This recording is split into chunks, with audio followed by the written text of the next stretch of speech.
Stethoscope, ಕೈಯಲ್ಲಿ injection ಹಿಡಿದು ಕಾಯಿಲೆಗಳಿಗೆ ಮದ್ದು ನೀಡುವ ವೈದ್ಯರು ಇಲ್ಲಿ ಮುಖಕ್ಕೆ ಬಣ್ಣ ಹಚ್ಚಿ ಕಾಲಿಗೆ ಗೆಜ್ಜೆ ಹಾಕೊಂಡು ವೇದಿಕೆಯಲ್ಲಿ ಹೆಜ್ಜೆ ಹಾಕಿದ್ರು. ಮನುಕುಲವನ್ನ ಕಾಡುತ್ತಿರುವ ಮಾರಕ ರೋಗ ಕ್ಯಾನ್ಸರ್ ಬಗ್ಗೆ ಯಕ್ಷಗಾನದ ಮೂಲಕ ಜಾಗೃತಿಯನ್ನ ವೈದ್ಯರು ಮೂಡಿಸಿದ್ದಾರೆ. ಮುಖಕ್ಕೆ ಬಣ್ಣ ಹಚ್ಚಿ ಕಾಲಿಗೆ ಗೆಜ್ಜೆ ಹಾಕೊಂಡ ವೈದ್ಯರು ಯಕ್ಷಗಾನದ ಮೂಲಕ ಕ್ಯಾನ್ಸರ್ ಜಾಗೃತಿ. ಹೌದು, ಇಷ್ಟು ಚೆನ್ನಾಗಿ ಯಕ್ಷಗಾನ ಪ್ರದರ್ಶನ ತೋರುತ್ತಿರುವ ಇವರೆಲ್ಲ ಯಕ್ಷಗಾನ ಕಲಾವಿದರಲ್ಲ. ಇವರೆಲ್ಲ ನಮ್ಮ ಮಂಗಳೂರಿನಲ್ಲಿ ಪ್ರತಿನಿತ್ಯ ಜನಸೇವೆ ಮಾಡುತ್ತಿರುವ ವೈದ್ಯರು. ಇವರೆಲ್ಲ ತಮ್ಮ ಕೆಲಸ ಬಿಟ್ಟು ಯಕ್ಷಗಾನ ಪ್ರದರ್ಶನದಲ್ಲಿ ತೊಡಗಿಕೊಂಡಿದ್ದಾರೆ ಎಂಬ ಪ್ರಶ್ನೆ ಮೂಡಿದೆಯೇ? ಖಂಡಿತ ಅಲ್ಲ. ಇವರು ಕ್ಯಾನ್ಸರ್ ರೋಗದ ಬಗ್ಗೆ ಜಾಗೃತಿ ಮೂಡಿಸುವ ನಿಟ್ಟಿನಲ್ಲಿ ಆಯೋಜಿಸಲಾದ ಅರ್ಬುದಾಸುರ ಗರ್ವಭಂಗ ಯಕ್ಷಗಾನ ಪ್ರಸಂಗದಲ್ಲಿ ಇವರೆಲ್ಲರೂ ಪಾತ್ರಧಾರಿಗಳು.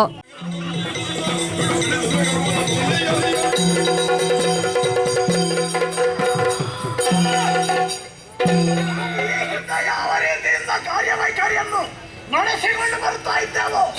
ಈ ಬಾರಿ ಅದನ್ನು ಕಿರುಗೂಡಿಸುವವರಿದ್ದೇವೆ. ಕಣ್ಣಂತಹ ವೀರ ಪುರುಷರನ್ನು ಮನಮಾಸಿ.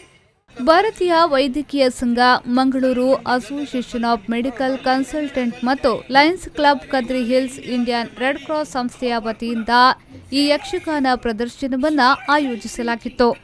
ಅತಿಥಿ ಕಲಾವಿದರ ಜೊತೆ ಹವ್ಯಾಸಿ ಯಕ್ಷಗಾನ ಕಲಾವಿದರಾಗಿರುವ ವೈದ್ಯರು ಬಣ್ಣ ಹಚ್ಚಿದ್ದಾರೆ. ಡಾಕ್ಟರ್ ಸತ್ಯಮೂರ್ತಿ ಐತಾಳ್ ಮತ್ತು ಡಾಕ್ಟರ್ ಎಂ ಅಣ್ಣಯ್ಯ ಕುಲಾಲ್ ಉಳ್ತೂರು ಕತೆ ಸಾಹಿತ್ಯ ಸಂಯೋಜನೆ ಮಾಡಿದ್ದಾರೆ. ಹಿಮ್ಮೇಳನದಲ್ಲಿ ಭಾಗವತರಾಗಿ ಪುರುಷೋತ್ತಮ್ ಭಟ್, ಚಿಂಟೆ ಸುಬ್ರಹ್ಮಣ್ಯ ಚಿತ್ರಾಪುರ, ಮದ್ದಳೆ ಸ್ಕಂದ ಕೊನ್ನರ್ ಸಹಕರಿಸಿದ್ದಾರೆ. ನಾವು ಯಾಕೆ ಈ ಕಾರ್ಯಕ್ರಮ ಮಾಡ್ತಾ ಇದ್ರು ಅಂದರೆ, ಜನರಿಗೆ ಅವರ ಭಾಷೆಯಲ್ಲಿ, ಅಂದರೆ ಇದು ನಮ್ಮ ಯಕ್ಷಗಾನ ನಮ್ಮ ಮಂಗಳೂರು ಮತ್ತು ಆಸುಪಾಸ್ ಅನ್ಡಿವೈಡೆಡ್ ದಕ್ಷಿಣ ಕನ್ನಡ ಏನು ಹೇಳ್ತೀವಿ, ಅದರ ಒಂದು ಜನಪದ ಕಲೆ.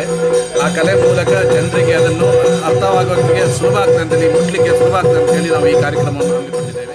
ಕ್ಯಾನ್ಸರ್ ವಿರುದ್ಧದ ಜನಜಾಗೃತಿಗಾಗಿ ಸಾಮಾಜಿಕ ಹಿನ್ನೆಲೆಯಲ್ಲಿ ಈ ಯಕ್ಷಗಾನ ಕಥಾ ಪ್ರಸಂಗವನ್ನ ಕದ್ರಿ ಪಾರ್ಕ್ನಲ್ಲಿ ಏರ್ಪಡಿಸಲಾಗಿತ್ತು.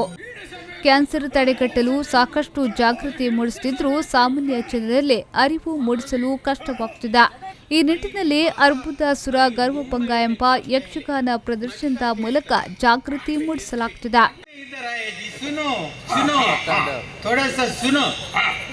मटका खेल के पैसा कमाया, कितने लोग मुझे गुरु गुरु बोला, मैं सिखाया. गुरु नहीं गुरु बोला. बाद में गुरु गुरु बोला, भगाया मुझे. बाद में इधर आके कलगुंडी में ಸುಮಾರು 16ಕ್ಕೂ ಅಧಿಕ ವೈದ್ಯರು ಈ ಯಕ್ಷಗಾನ ಪಾತ್ರವಹಿಸಿರುವುದು ವಿಶೇಷ. ಕ್ಯಾನ್ಸರ್ ಅಂದರೆ ಏನು, ಹೇಗೆ, ಎಂತ ಅಂತ. ಯಾಕಂದ್ರೆ ನಾವು ಸಂಪ್ರದಾಯವನ್ನು ಮೀರಿ ಹೋಗಿದ್ದೇವೆ.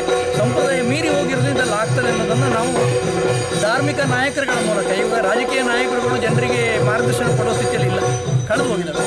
ಹಾಗಾಗಿ ಮತ್ತಾರು ಮಾತನ್ನು ಜನ ಕೇಳೋದಿಲ್ಲ.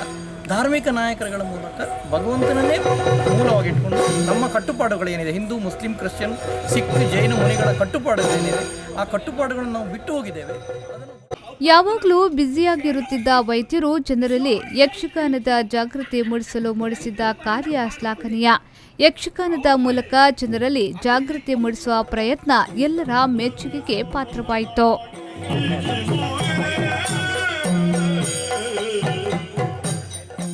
ನಾಗೇಶ್ ಕಾಬೂರು, ವಿ4 ನ್ಯೂಸ್ 24/7 ಮಂಗಳೂರು.